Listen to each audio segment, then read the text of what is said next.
Picture this. You're sitting at your breakfast table, scrolling through the morning news, when you see images of European troops, German, French, Swedish soldiers, deploying to an Arctic island. Not to fight Russia, not to counter China, but to defend against the United States of America.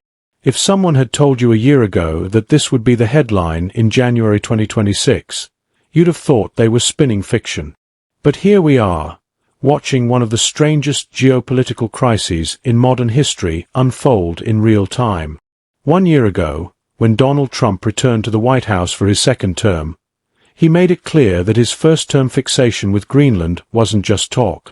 It was a mission.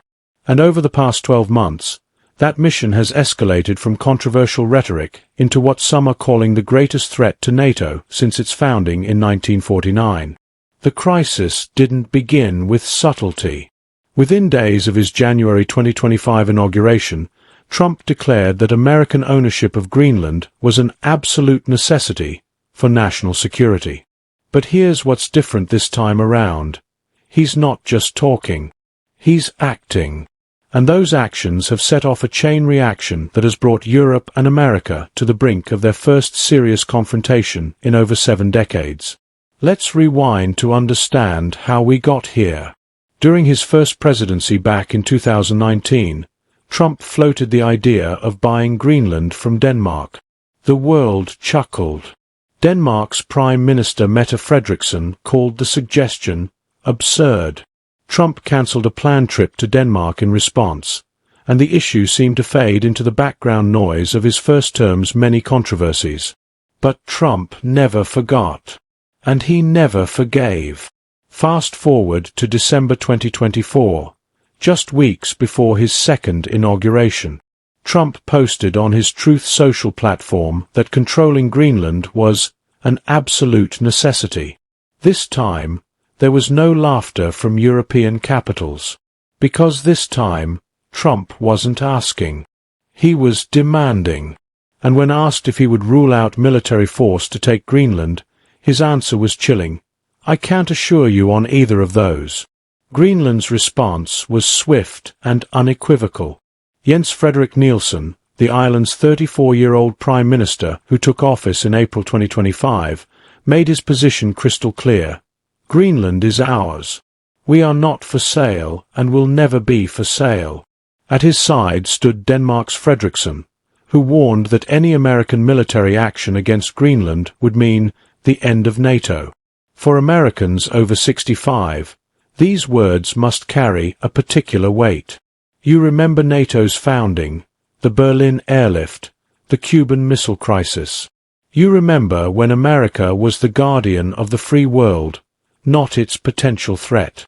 The very idea that a US president would consider using force against a NATO ally would have been unthinkable throughout the entire Cold War. Yet here we are. What makes Greenland so important that Trump would risk America's most vital alliance to possess it? The answer lies in 3 words: location, resources, and China. Greenland sits at one of the world's most strategic crossroads. Its position gives control over crucial shipping lanes between North America and Europe.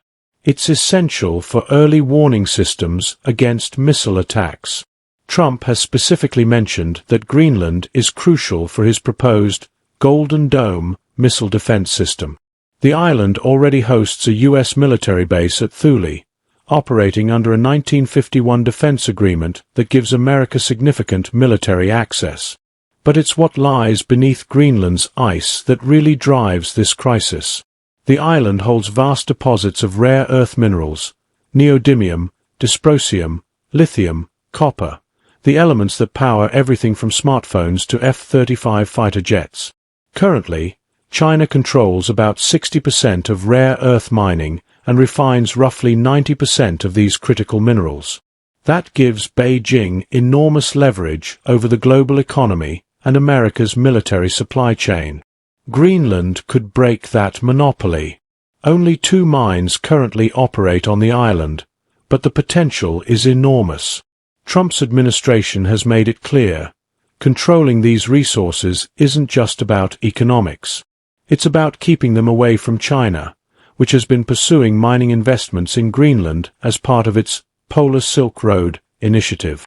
When Denmark stepped in years ago to fund Greenland's airport expansion, blocking a Chinese offer, it was a preview of this larger competition.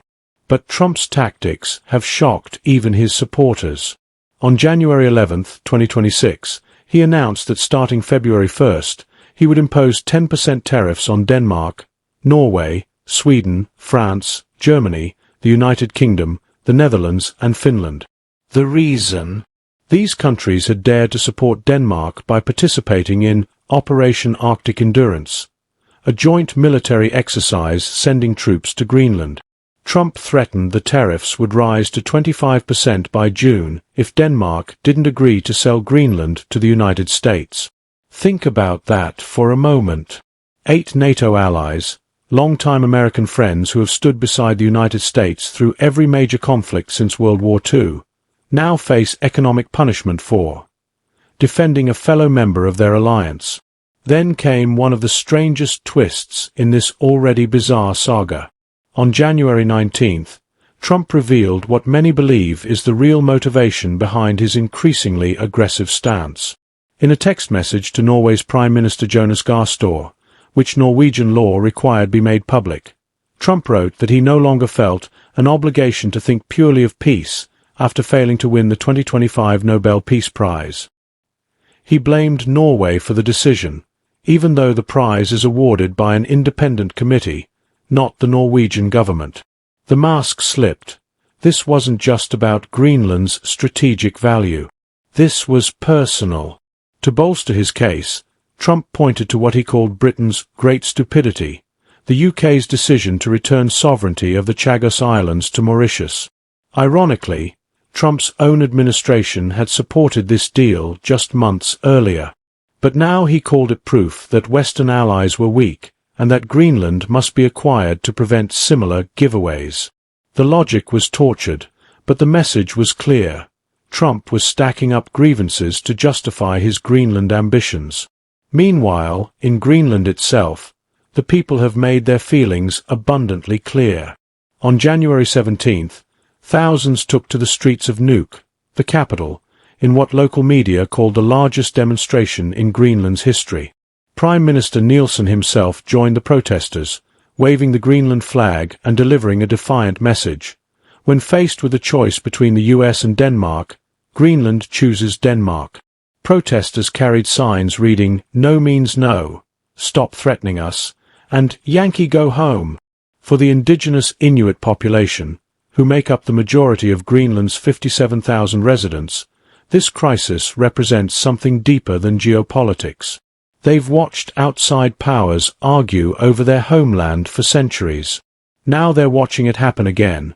Only this time the threat comes from America, the country that has long presented itself as a champion of democracy and self-determination.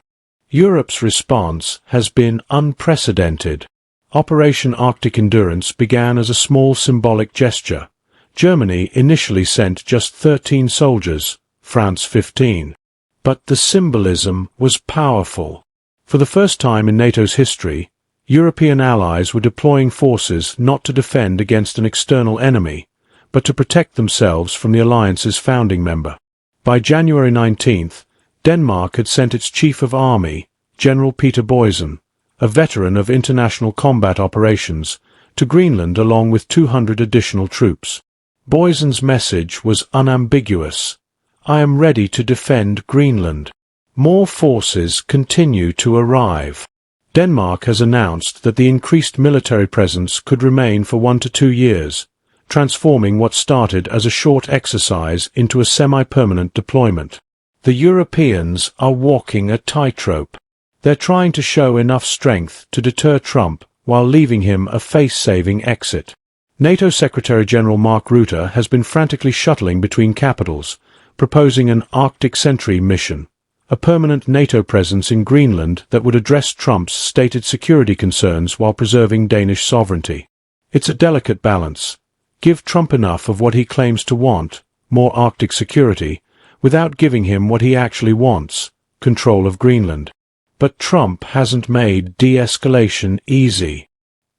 He's posted AI-generated images of himself planting the American flag in Greenland, with signs reading, Greenland, U.S. territory, as 2026. He's shared doctored photos showing Greenland colored in the American flag. When asked directly if he would use military force, he responded, "No comment." For older Americans watching this unfold, the parallels to past crises might be tempting to draw, but they don't quite fit. This isn't like Cuba in 1962, where two superpowers faced off over missiles. This isn't even like Iraq in 2003, where allies disagreed about military action but maintained their alliance. This is something new and unsettling. America itself has become the source of instability, threatening the very alliance system it created. Opinion polls show that 85% of Americans oppose using military force against Greenland. Even Trump's Republican allies in Congress have expressed discomfort. Senator Mitch McConnell warned that seizing Greenland would mean incinerating the hard-won trust of loyal allies. House Speaker Mike Johnson insisted no one is seriously considering military action, though Trump himself refuses to rule it out. The European Union held an emergency summit this week at the World Economic Forum in Davos to coordinate their response. EU Foreign Policy Chief Kaja Kallas struck a careful tone.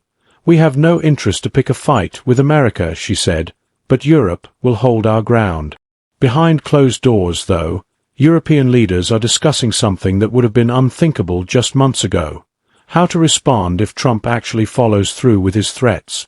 Denmark has already announced that if the tariffs are implemented, we would be forced to retaliate. A full-scale trade war between the United States and Europe would devastate both economies. American exporters, farmers, manufacturers, tech companies would lose access to one of their largest markets. European industries would face similar pain. And for what? An island whose people have repeatedly said they don't want to be American?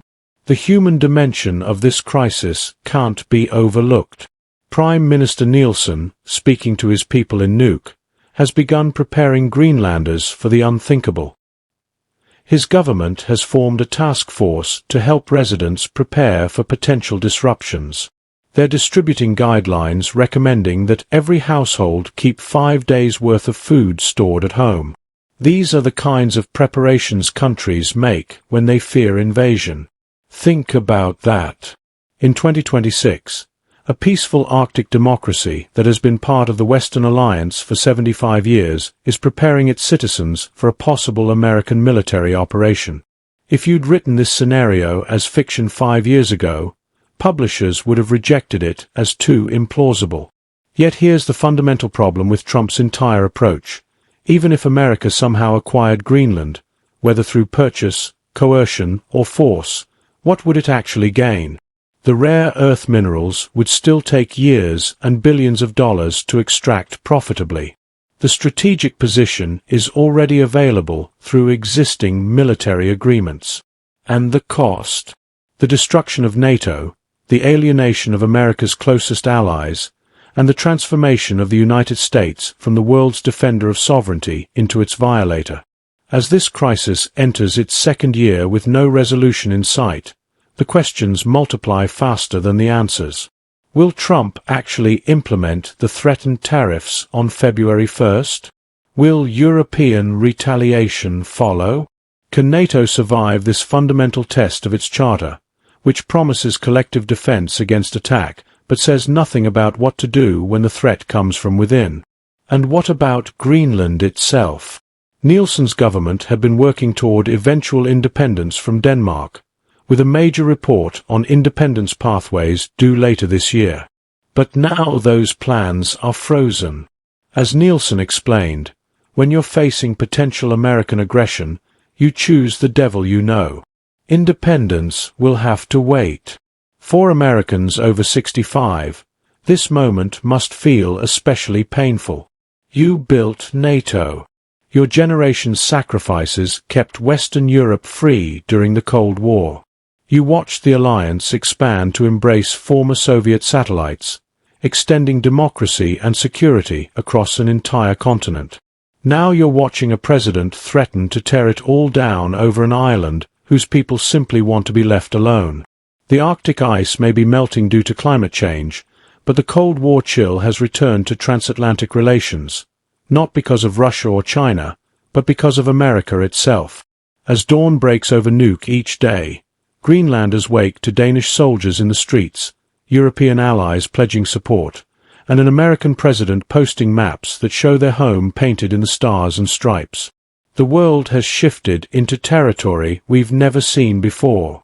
NATO has faced many threats in its 8 decades, but never one like this. As Europe scrambles to defend a member against another member, and as Trump counts down to his February 1st tariff deadline, we're left with an unavoidable truth. The greatest danger to the Western alliance isn't coming from Moscow or Beijing.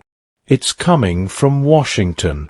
And nobody, not in Greenland, not in Europe, and not in America itself, seems to know how this story ends.